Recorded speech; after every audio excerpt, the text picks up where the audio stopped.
Selanjutnya kita akan membahas kitab Ihya Ulumuddin, yaitu masih berkaitan dengan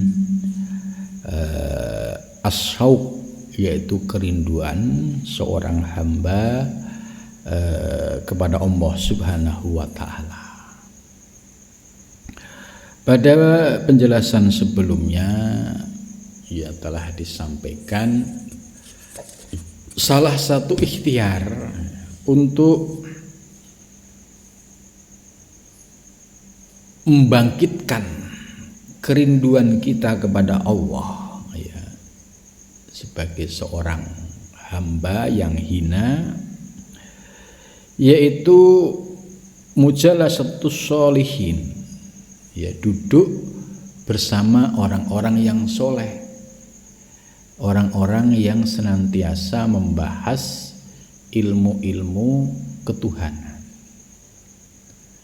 Dengan mujalasah, duduk bersama orang-orang soleh, kita mendengarkan kalam hikmahnya, maka kita bisa semakin menambah ilmu dan kerinduan kepada Allah Subhanahu wa Ta'ala. Maka bagi orang-orang yang umum, yang awam, salah satu cara untuk bisa menumbuhkan kecintaan kepada Allah, rajin menghadiri pengajian-pengajian yang dibimbing oleh orang-orang sholihin, orang-orang yang memiliki kedekatan kepada Allah. Sebab orang-orang sholihin yang disampaikan tidak ada lain, yaitu mengoreksi kekurangan-kekurangan di dalam diri kita, kemudian meningkatkan kualitas ketakwaan kita kepada Allah. Berbeda kalau kita mujalasahnya itu dengan ahli dunia, maka sulit bagi kita untuk bisa merasakan kerinduan kepada Allah, karena yang dibicarakan semua terkait urusan dunia. Dampaknya kita akan larut menjadi tambah mahabbah kepada dunia. Jadi penting sekali kita hadir di majelis-majelis ilmu yang diadakan oleh orang-orang yang soleh. Orang-orang yang soleh itu yang dibicarakan tidak ada lain, yaitu upaya mendekatkan diri kepada Allah. Itu ciri-ciri orang soleh. Tidak ngajak untuk urusan-urusan yang sifatnya duniawi atau urusan politik dan lain sebagainya, tapi fokusnya yaitu membersihkan lahir batin kita supaya kita bisa mendekatkan diri kepada Allah Subhanahu wa Ta'ala. Ini ciri-ciri majelisnya orang-orang soleh. Wal khaifin, dan orang-orang yang memiliki rasa takut kepada Allah. Misalkan kita satu majelis dengan orang yang khaifin, dia memiliki kepekaan, kelembutan hati, sehingga memiliki rasa takut kepada Allah. Kita satu majelis dengannya, ini memiliki impact, pengaruh, sehingga kita juga merasa tumbuh rasa takut kepada Allah Subhanahu wa Ta'ala. Kemudian wal muhsinin, orang-orang yang memiliki kemampuan untuk senantiasa memandang kepada Allah, itu muhsinin. Wal mustaqin, dan orang-orang yang senantiasa memiliki kerinduan kepada Allah. Itu orang-orang mustaqin, orang-orang yang memiliki kerinduan kepada Allah, bisa dilihat dari aktivitasnya, dari ngaji ke ngaji, dari zikir ke zikir. Itu Aktivitas yang demikian ini yang bisa menumbuhkan rasa rindu kita kepada Allah Subhanahu wa ta'ala. Maka jangan sampai salah bergaul atau salah duduk di majelis ilmu. Kalau kita salah duduk di majelis ilmu, ternyata majelis ilmunya itu tidak mengajarkan bagaimana mengoreksi diri kita, maka yang ada munculnya adalah kesombongan dan keangkuhan. Jadi ada majelis ilmu yang hanya membicarakan kekurangan-kekurangan orang lain. Gitu. Faman jalasa sahson syarat ilai sifatu min haitsu la yadri. Jadi barang siapa yang duduk pada satu majelis, terutama majelis ilmu, itu sadar atau tidak sadar akan mempengaruhi orang yang duduk tersebut sehingga dia merasakan dampak positifnya. Itu duduk di majelis ilmu ya pasti kita akan kecipratan ilmu. Duduk di majelis ghibah ya pasti kita juga akan menjadi orang yang ghibah. Duduk di majelis maksiat pasti kita juga akan melakukan maksiat. Maka selanjutnya ya mu'alif Imam Ghazali menjelaskan bahwa para sufi kadzalika as-sufiyah, ya begitu juga para sufi itu selalu berusaha bagaimana bisa meningkatkan rasa iskun, rasa rindu kepada Allah Subhanahu wa ta'ala. Faqad kana Asyibli, bagaimana dijelaskan, sungguh telah ada siapa Asyibli. Asyibli itu adalah seorang sufi. Fi masjidihi, di dalam masjidnya, lailatan pada suatu malam, min Ramadhana, dari bulan Ramadan. Wa huwa yusalli, dan dia sedang sholat, siapa Asyibli, khalfa imamin, di belakang imam. Lahu, baginya, faqara al imam, kemudian imam membaca, wala in syi'na lanadhabanna billadzi auhayna ilaika fajaqa Asyibli yaqatan dunan nas annahu qattarat ruhahu wa ahmar wajhuhu warta'adat faraisuhu. Itu ketika imam membaca ayat ini Asyibli merasakan sebuah pengalaman di mana Asyibli ya kayak torot ruhuhu, terbang ruhnya, wahmarra wajhuhu, dan merah mukanya. Ini ekspresi ya mendengarkan sebuah ayat, kemudian ayat tersebut masuk ke renung hatinya sehingga memiliki pengaruh yang luar biasa bagi orang yang mendengarkan itu. Jadi perasaan seperti ini ya ibarat ya dia sedang mendengarkan kalam-kalam ilahi.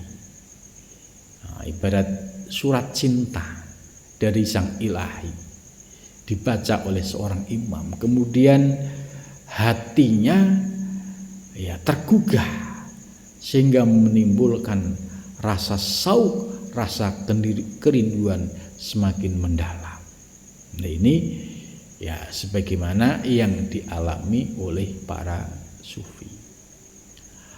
Atau misalkan kita berjamaah ya, ada kalanya orang yang mendengarkan suara imam yang sedang membaca Al-Quran kemudian meneteskan air mata, muncul terkait ayat-ayat yang berkaitan dengan azab, dia ikut sedih. Begitu juga ketika ayat-ayat yang menjanjikan perjumpaan dengan Allah, dia merasa terharu, merasa tumbuh rasa kerinduan yang semakin mendalam. Maka orang-orang yang memiliki kelembutan hati seperti ini, ya, ini dapat dirasakan, ya, bagi orang-orang yang hatinya sudah memiliki kelembutan. Berbeda dengan hati yang masih keras. Hati yang masih keras ketika ayat Al-Quran dibaca, ya tidak berpengaruh. Ya dia mendengar. Ya, misalkan ada dua, yang satu memiliki kelembutan hati, yang satu hatinya masih keras. Yang satu mendengar Al-Quran, ya, tapi hatinya tidak tersentuh. Tapi sebaliknya, yang satu, ya, dia paham Al-Quran, kemudian paham maknanya, memiliki kelembutan hati, maka ketika Al-Quran dibaca bergetar, ya, dirinya itu. Nah, ini nih menunjukkan bahwa kualitas, ya, seseorang, terutama kelembutan hati ini mempengaruhi munculnya rasa syauq, rasa rindu kepada Allah Subhanahu wa ta'ala. Ya. Begitu juga qala ba'dul sufiyah, sebagian sufi berkata, kuntu aqra'u lailatan hadil ayah. Kuntu aku membaca lailatan pada satu malam hadil ayah. Kullu nafsin dha'iqatul maut. Itu. Nah, kemudian faja'alat uraddituha fa idza hatibun yahtafu bi kam taraddada hadil ayah faqad qataltu arba'atan minal jinni ma rafa'u ru'usahum ila sama muntu khalaqu wa qala abi ali al-maghaziri lisyibli rubbama tatarraqa sam'i ayatan min kitabillah fataj dabani ilal iqrat anid dunya summa arji'u ila ahwali wa ila nasi fala abqa ala dhalik faqala ma turuku sam'ika minal qur'an fastadabka bi ilai fadzalika atfu minhu alaika wal lutfu minhu bika. Jadi kullu nafsin dha'iqatul maut ini ayat yang cukup menggetarkan. Kullu nafsin, ya, bermula tiap-tiap jiwa, dha'iqatul maut, ya, pasti merasakan kematian. Nah, ini kalau orang yang hatinya lembut, ini bisa menangis, ya, bisa merasakan bahwa kematian itu sudah ada di depannya. Itu karena setiap nafas jiwa, ya, pasti akan merasakan kematian. Itu. Tapi kalau hatinya keras, ya, sekalipun yang dibaca kullu nafsin dha'iqatul maut, ya, tidak memiliki efek. Maka di sini Imam Ghazali menjelaskan walutfu minhu bika, yaitu kelembutan yang diberikan Allah kepadamu, inilah yang membuat orang menjadi syauq, menjadi rindu kepada Allah Subhanahu wa ta'ala. Wasami'a rajulun min ahli tasawuf qari'an, dan wasami'a mendengar siapa rajulun seorang laki-laki min ahli tasawuf dari ahli tasawuf qari'an sedang membaca yaqra'u, ya, dia membaca ya ayyatuhan nafsul mutmainnah irji'i ila rabbiki radiyatan mardiyah. Ya. Nah, ini ada seorang sufi yang membaca ayat ini. Nah, ayat ini bagi orang-orang yang belajar tasawuf, ya, dia paham bahwa yang dipanggil oleh Allah itu orang-orang yang telah mencapai pada nafsu mutmainnah. Artinya kalau orang yang belum mencapai nafsu mutmainnah itu tidak akan pernah dipanggil oleh Allah untuk kembali kepada Allah.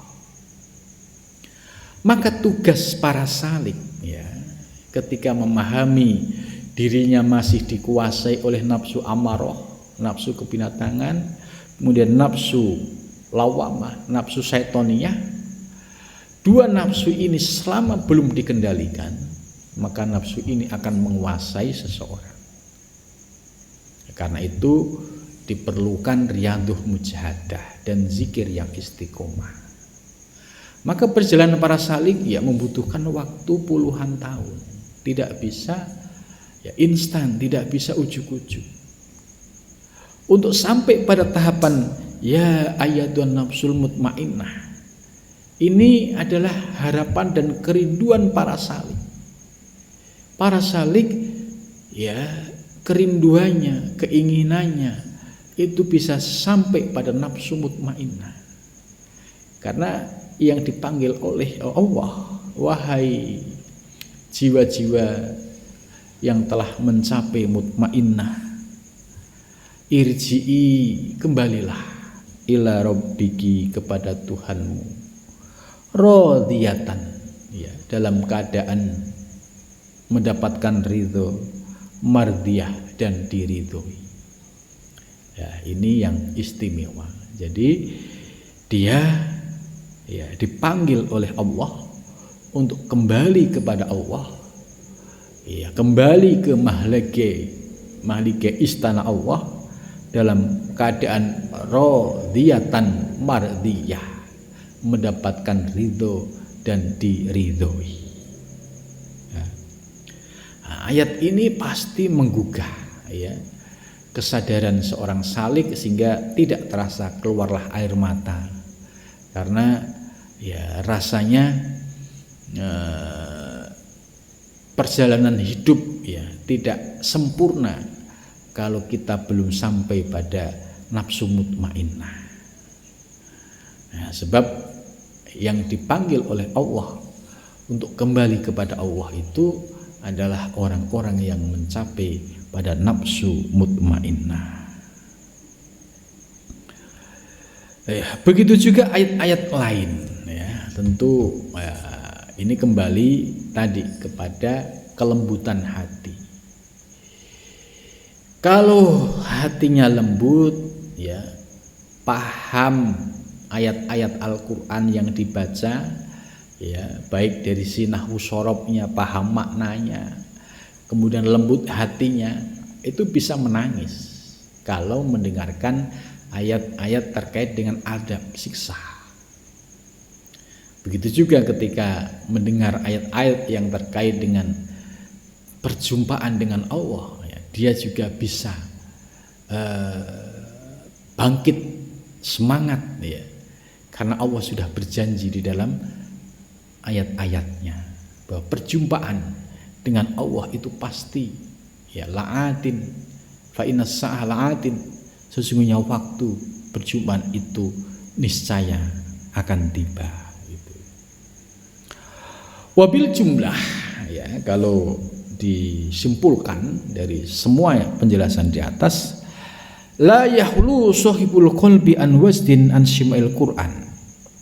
Jadi tidak bisa sunyi, sepi ya, orang yang memiliki hati an wasdin, yaitu merasakan kerinduan-kerinduan kepada Allah tadi, inda sima'il Qur'an, ketika dia mendengarkan Al-Qur'an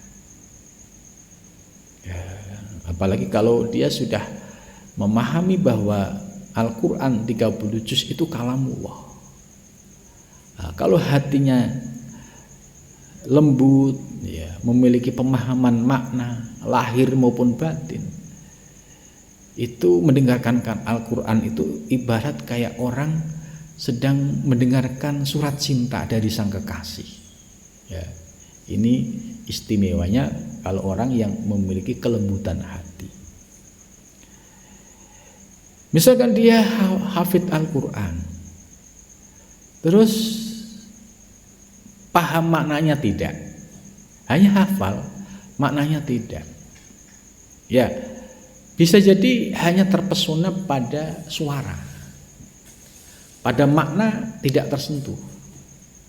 Gitu. Maka kesempurnaan kalau kita sudah hafal Al-Quran, ya harus dibarengi dengan keilmuan yang lain supaya kita paham maksud dari firman Allah dalam ayat itu secara ilmu tata bahasa, ilmu balaghah itu memiliki tujuan-tujuan di balik ayat itu bisa dipahami.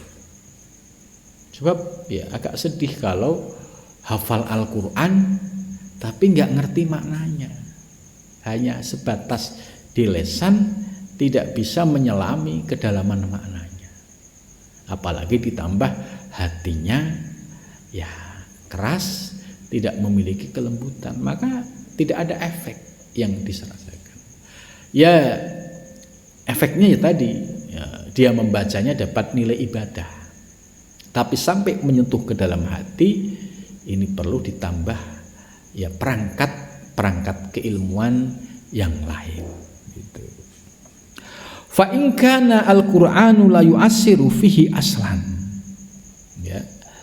Sekalipun jika ada apa Al-Qur'an la yu'assiru tidak dapat memberikan bekas pengaruh fihi ya, padanya aslan sama sekali. Jadi ada kalanya orang yang hafal Al-Qur'an ya tidak paham bahwa yang dihafal itu adalah kalamullah, sehingga dia hanya sebatas hafal gitu. Ya menghafal tok itu sudah ada nilai ibadahnya, tapi tidak sampai mampu menggugah hati dan jiwanya sampai menangis, sampai muncul kerinduan, itu sulit. Itu karena itu ya perlu perangkat keilmuan tadi, nahwu sorobnya paham, balanggohnya paham, kemudian makna kata demi kata paham, ditambah ya ilmu tasawuf sehingga memiliki kelembutan hati, memiliki rasa rindu ya, yang mendalam. Nah, ketika dia mendengarkan ayat-ayat Al-Quran, semakin rindu kepada Allah Subhanahu wa Ta'ala. Itu. Nah, di sini sudah dijelaskan oleh Imam Ghazali bahwa ada Al-Quran dibaca itu tidak memiliki asar sama sekali, itu ada. Ya, yaitu tadi ketika orang yang membaca atau orang yang hafal sebatas hafal di lisan, tidak memahami makna Al-Quran. Ya, kualitasnya tidak diperbaiki ya, sehingga hafal sebatas hafal. Nah, ya, hafalan yang demikian ini layu asiru, tidak memiliki dampak ya, aslan sama sekali.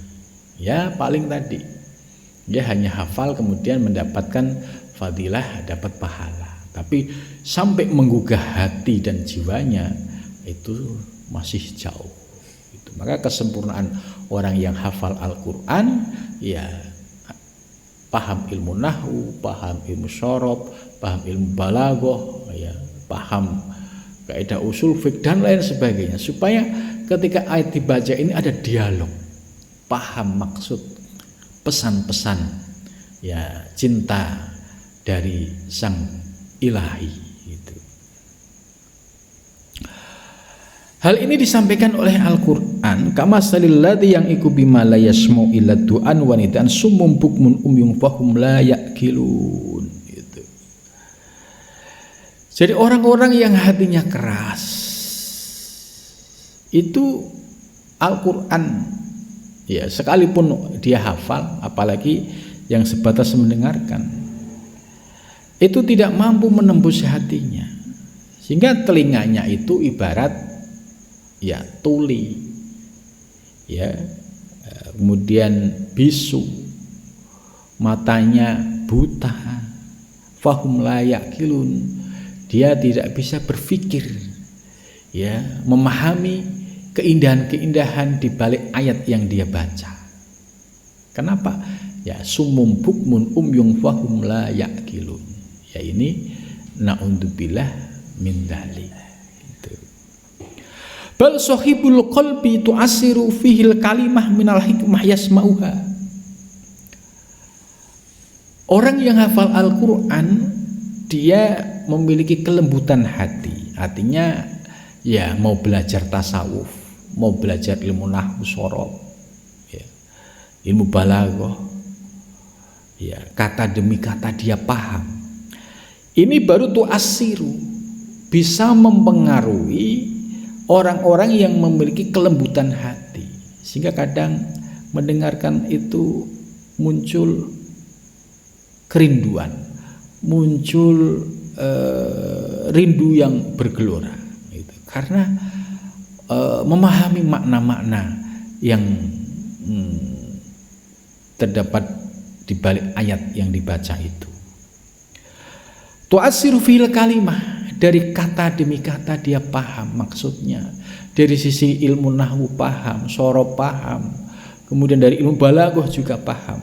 Apalagi minal hikmah. Minal hikmah yaitu dari rahasia-rahasia di balik kalimat. Jadi setiap kalimat Al-Qur'an ya, itu memiliki 7 lapisan makna batin. Jadi setiap kalimat di dalam Al-Qur'an itu memiliki 7 lapisan makna batin. Nah, kalau tidak punya perangkat ilmu tadi ya sebatas membaca. Tapi kalau memiliki perangkat keilmuan tadi, maka dia akan menemukan hikmah. Hikmah itu yaitu asror ilahiyah yang diperoleh dari bacaan ya ketika membaca ayat demi ayat Al-Qur'an. Karena paham maknanya, kemudian memperoleh hikmahnya.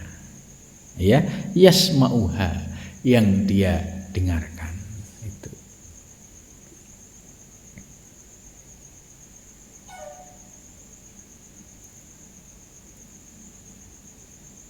Ya, ini juga dijelaskan ya. Qala Ja'far al-Khalidi dakhala rajulun min ahli Khurasan ala Junaid wa indahu jama'atun faqala li Junaid. Jadi ada sebuah kisah, ada seorang laki-laki dari penduduk Khurasan kepada Syekh Junaidi al-Baghdadi, dan saat itu banyak jamaah. Faqala, maka bertanya siapa laki-laki lil Junaid kepada Syekh Junaidi, mata yastawi indal abdi hamidatun wa damatun, kapan sama ya di hadapan hamba orang yang terpuji maupun orang yang hina. Qala ba'dus suyuh, sebagian masyayikh berkata, idza takhalal bimarastan wa qaidan biqaidaini. Faqala al-Junaid laisa hada min sa'nika. Summa aqbal ala rajul wa qala idza tahaqqaqa annahu mahlukun fasyahaqur rajul syubhatan wa mata. Itu kemudian Syekh Junaidi menjawab, apabila kamu itu tahakkoko itu memiliki pemahaman yang tahqiq ya, tahqiq itu pemahaman yang benar-benar sampai pada akarnya. Annahu mahlukun, bahwa dia itu makhluk itu. Jadi kalau Anda paham bahwa dirimu itu sebagai makhluk, kalau dirimu itu makhluk berarti ada al-khaliq ya, maka laki-laki tersebut ya setelah dijawab seperti itu, dia itu pingsan hingga akhirnya dia meninggal dunia. Itu karena dia tersadarkan oleh satu kata yang disampaikan oleh Syekh Junaidi al-Baghdadi. Fa in kana sim'al Qur'an mufidan lil wasdi fama baluhum yastami'una ala sima'il ghina minal qawalina dunal qari'in. Itu. Jadi kalau kita mendengarkan ayat-ayat Al-Qur'an ya, ini mukjizat Al-Qur'an. Jadi mendengarkan suara-suara yang indah di dalam Al-Quran itu pun mampu menggetarkan jiwa, apalagi memahami maknanya. Tentu ini lebih istimewa. Nah, mudah-mudahan kita bisa diberikan anugerah dapat memahami kata demi kata di dalam Al-Quran, juga memahami makna-makna yang terkandung di dalam Al-Quran, sehingga bisa menambah rasa mahabbah dan kerinduan kita kepada Allah Subhanahu wa ta'ala. Karena Al-Quran itu adalah kalamullah, yaitu firman Allah Subhanahu wa ta'ala.